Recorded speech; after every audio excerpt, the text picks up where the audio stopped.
যেমন কর্ম তেমন ফল, ফল কিন্তু ফিরেই আসে।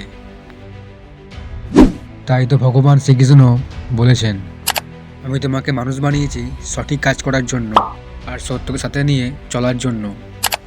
ভুল করবে তুমি, আর ভেঙেও পড়বে তুমি, আর কাঁদবেও তুমি, কিন্তু তাতে আমি কোনো রাগ করি না।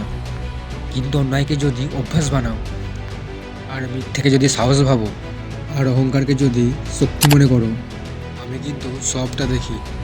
কারণ আমি কর্ম দেখে ফল দিই।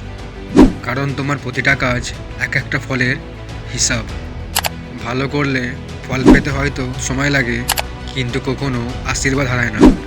আর খারাপ করলে শাস্তি হয়তো দেরিতে আসে, কিন্তু কখনো পথ ভুল করে না।